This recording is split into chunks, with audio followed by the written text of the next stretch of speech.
Bonjour à tous, j'espère que vous allez tous bien. اليوم غادي نشوفوا الجزء الثاني من الدرس ديال لي زونغل اي لي تريونغل بالنسبه لمسلك دولي بروميير اني تيكل كوليجيال. فنبداو على بركه الله. اول شيء نشوفوه هنا هو لي زونغل دون لو تريونغل، الزوايا في المثلث. اذا دون ان تريونغل كيلكونك فواحد المثلث يعني كيما بغى يكون النوع ديالو، لا سوم دي ميزور دو سي زونغل اي ايغال 180 دوغري. ديما كيكون المجموع ديال الزوايا ديالو ثلاثه كيعطينا 180 درجه. فنشوفوا دابا واحد لابليكاسيون باش نفهموا مزيان. هنا عندنا ا بي سي تان تريونغل. ا بي سي هو واحد المثلث تيل كو بي ا سي، تيل كو الزاويه بي ا سي كتساوي 58 درجه 58 دوغري. اي لونغل ا سي بي est égal à 40 دوغري. اذا فعطاونا القياس ديال الزاويات بجوج، وحنا مطلوب منا ان نلقاو الزاويه الثالثه اللي هي لونغل ا بي سي. فاش غادي نديرو في هذه الحاله؟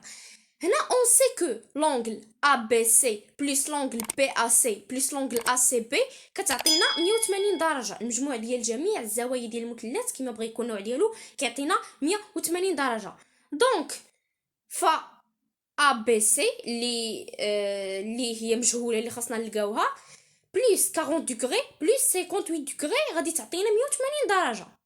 الوغ ا بي سي بلس 98 دوغري est égal à 180 دوغري. 98 دوغري هي 40 دوغري، جمعنا دوك الزوايا بجوج وعطاتنا 98 درجه.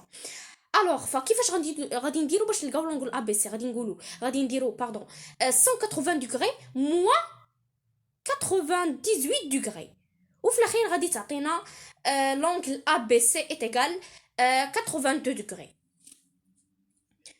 فكما كتلاحظوا معنا هنايا هنا عندنا ان تريونغل ايزوسيل ا دو كوتي دو ميم ميزور. فهذا هو التعريف ديالو.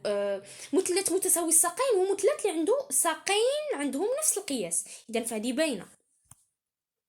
فغادي نشوفوا بروبريتي. Dans un triangle isocèle, les deux angles de la base ont la même mesure.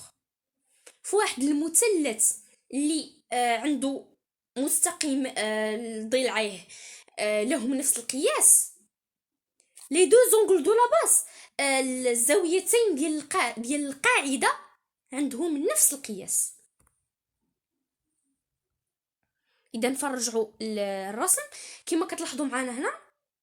ففي الرسم الاول عندنا ان تريونغل ايزوسيل كما لاحظتوا معنا هنايا الضلعين عندهم نفس القياس، والقاعده اللي كتجمع ما بيناتهم دوك الزاويتين بجوجهم عندهم نفس القياس. فنتمنى انكم تكونوا فهمتوا. فدابا ندوزو للتريونغل ايكويلاتيرال. نشوفوا البروبريتي نيميرو 1. dans un triangle équilatéral tous les côtés ont la même longueur. في مثلث متساوي الاضلاع جميع الاضلاع ديالو عندهم نفس القياس. et tous les angles ont la même mesure 60 دوغري، والزوايا ديالو كاملين عندهم نفس القياس. وهذا القياس هذا موحد اللي هو 60 درجه.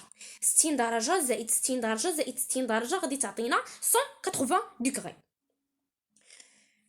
كما كتشوفوا هنايا فنكملوا نشوفوا واحد لابليكاسيون باش نفهموا مزيان. عندنا ا بي سي est un triangle équilatéral.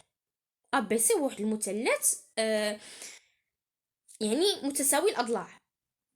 ف دونك الكوتي ا بي est égal à le côté AC est égal à le côté BC. فنتمنى انكم تكونوا فهمتوا مزيان. فهذا هو المثال كما كتشوفوا معنا هنا. وندوزو لاخر جزء اللي هو تريونغل ريكتانغل، مثلث اللي عنده زاويه قائمه. تريونغل ريكتانغل. ف ABC est un triangle rectangle en A. ABC est un triangle rectangle en A. المثلث ABC هو واحد المثلث قائم الزاويه في A. On a BAC est égal à 90 degrés. الزاويه BAC ولا CAB بحال كتساوي 90 درجه. Le plus long côté du triangle est appelé l'hypoténuse. عفوا هنا زدت اس ولكن خاصنا نزيدها، هذا غا خطا.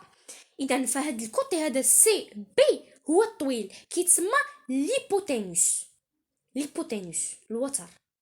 alors que les deux angles de l'hypoténuse بي و سي الزاويتين بجوجهم اللي كاينين على ليبوتينوس سون كومبليمونتير، يعني كيكملوا البعض ديالهم وكيعطيونا في المجموع 90 درجه. فنتمنى انكم تكونوا فهمتوا مزيان. فالبروبريتي الاخيره، dans un triangle rectangle les deux angles de l'hypoténuse sont complémentaires. dans un triangle rectangle فواحد المثلث اللي هو زاويه عنده زاويه قائمه،